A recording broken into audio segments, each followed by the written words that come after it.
of the main things which, if you get into conversation with people out in the countryside about transitioning away from livestock to arable or other production, one of the main things they say is the loss of biodiversity. And I think that's because, I mean, I used to work on a dairy farm for a couple of years, about 5 or 6 years ago. And they've been a dairy farm for, well, at least in their family, for 100 years, over 100 years. And they've got, a wealth of biodiversity there. There's, wildflowers and different bushes and trees and so on. With it, I'm pretty sure they haven't used any, insecticides and so on. So it's probably organic for that time as well. Compare that to places around here where you've got oilseed rape fields, which are, to the naked eye, certainly to me, who is not an ecologist or anyone else who doesn't know, when I compare those two, and when other people around here compare those two, they almost have like a valid fear that if you go entirely to plant production, as you've said, you'll be ploughing up loads of the British countryside, which to a lot of people is the green flowing hills or whatever, around here in the Cotswolds it is anyway. And what's the answer to that is, obviously I'm assuming, in theory, you balance it out with going organic or something. It doesn't have so much of an effect. But what I think I'm trying to say is that they assume there's like a monoculture versus biodiversity argument against the animal production and plant production. Yeah, this is a really important point, actually, that I think is kind of the crux of the issue, and some of the misunderstandings around land management and what a vegan food system would look like. So there's a couple of points to make there. One in relation to the biodiversity in like a grazing pasture system. Our most endangered habitat in the UK, and the one where we've seen the most, or where we've got the most threatened and at risk species of risk of going extinct, is grasslands. Is this plant species? Sorry. Plant and animal, insect primarily, but the right. Overall biodiversity of the habitat, it's natural grassland, it's species-rich grasslands. So this is a point that I often try and address with farmers who take the view that their land is diverse. Why is it that only a fraction of 1% of the UK land area, when this is a historically really valuable habitat, is species-rich grassland, when around half of our agricultural land is pasture? So we've got 50% of the UK agricultural land, possibly the 50% of the UK habitable land mass, actually. I may have got that wrong, but when only a fraction of 1% of it is actually species-rich grassland, what's happening there? So, and actually, his main species-rich grassland has been productive pasture, and continues to be productive pasture.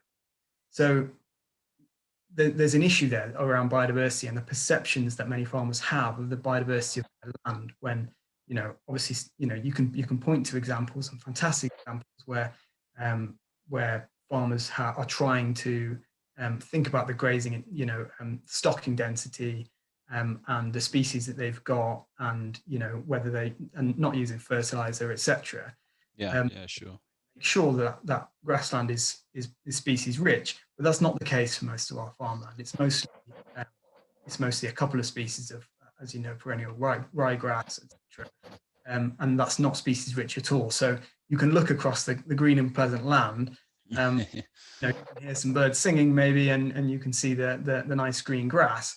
But there's actually a crisis in our grassland biodiversity, and it's being caused by too much productive pasture, essentially.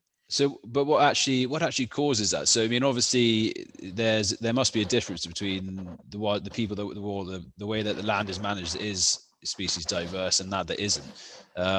Is it just, you think, overgrazing? Is it, or just chemicals? It's a mixture of things. I guess the key ones are the introduction of non-native grass species that are faster growing and more productive.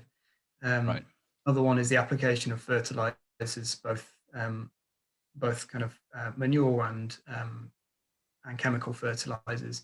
And the other one, yeah, you're right, is grazing intensity and stocking density of animals, which is generally too high. So again, that's something that the report addresses in Alternatives to Commercial Grazing, and says, look, actually, grazing for biodiversity value is one potential option and in the future, and that could mean reducing stocking densities. It could mean different animals, and there would be vegan and non-vegan ways of doing this probably, but what we would say is, look to those funding sources. If what you really care about is biodiversity, how can that land be better managed for biodiversity? The other point I'd like to make is on this this idea of ploughing up land. So what we wouldn't want to see is more land being ploughed up in the UK and converted into monoculture crops. So around 40% of our current arable land is used to grow animal feed. Obviously, you don't just have a plot of land that grows animal feed and a plot of land that grows human food. You have a rotation of crops and etc. But when you've averaged it out, it's 40% of our arable land area is used to grow feed for animals. Now, the amount of protein and calories that animals contribute to our diet is significantly less than 40%, even to our average diets. So there's an issue there about using how we better use the arable land resources that we've got. You can imagine a vegan system where we're producing as much protein and as much calories as the current food system, but with actually a less of a requirement for arable land because of the amount that's used to go towards livestock. There's an inherent inefficiency there with feeding crops to livestock, obviously, because most of the energy is used up in the animal's movement and its metabolism and the animal's life itself, and isn't present in the kind of calories of the product. So they're the two key things I'd say, is that moving to a vegan system doesn't mean more arable land. And you can actually imagine a design in which it would mean less arable land. That problem about the fact that we need a different form of land management and habitat restoration on our existing pasture land. And it's not enough to assume that leaving it as pasture is a good thing to do for biodiversity, because we're in a biodiversity crisis in the UK. We've lost a lot of our species already. Farmland birds are in crisis, as well as some of these grassland species. So, but do you also think that smaller changes, like, obviously you said one of the problems was in non-native grasses. I mean, surely that's quite simple to fix if they were so inclined. I mean, obviously there must be a reason why they plant those. It's probably faster growing and higher in protein for the animals and so on. Yeah. But surely if you wanted a quick fix to a biodiversity crisis, if you just at least reduce that import or the growth of those, or the replanting of those grasses, would that help or not? I mean, yeah, I'm sure there's things you could do to reform the system.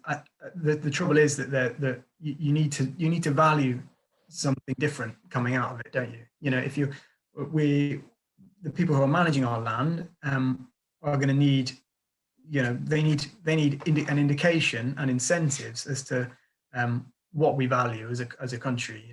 And currently, the economic incentives are pushing them to I was going to say, and an income as well. Yeah, mainly for exactly. Them, yeah. So we need to think about that and how we change those incentives, because if we're going to prioritize biodiversity, we need to do things very different from the way we're doing now, and that means habitat restoration.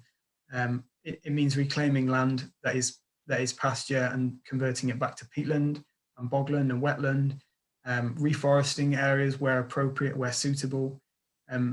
I think part of our country's climate response, we actually need more sustainable forestry here in the UK. We're a massive importer of timber, and that's causing driving deforestation globally. So more sustainable timber that we could be growing here and using as building materials.